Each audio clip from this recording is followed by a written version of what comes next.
Saya tak rasa rakyat tahu. Rakyat tak pernah didedahkan dengan data ini. Sejak 2008 sehingga 2023, ringgit berbanding dolar Singapura jatuh menjunam. Ini ke yang dikatakan ekonomi yang baik? Saya tak rasa ini ekonomi yang baik. Sekarang Alhamdulillah sudah ada tanda-tanda peningkatan. Belum cukup betul. Kita nak sekurang-kurangnya mengimbangi, kembali setara, tetapi memerlukan masa. Baru 3 tahun. So kalau ada pihak yang nak kita kembali ke belakang, itu yang saya lawan. Ini hujah saya kenapa saya menyokong Pemex.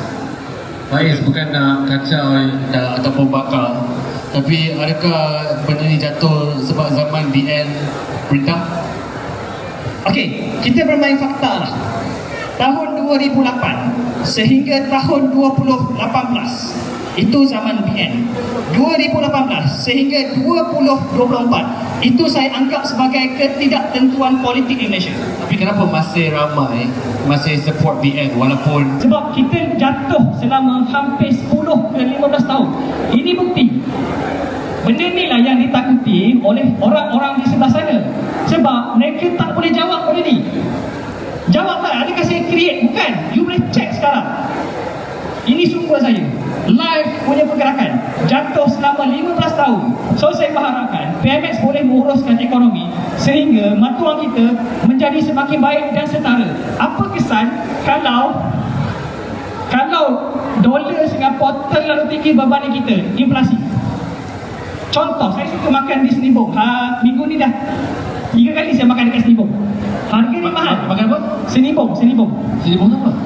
Tempat makan seafood dekat JB yang Senibong. Nama tempat Senibong. Makan apa? Seafood. Oh, seafood.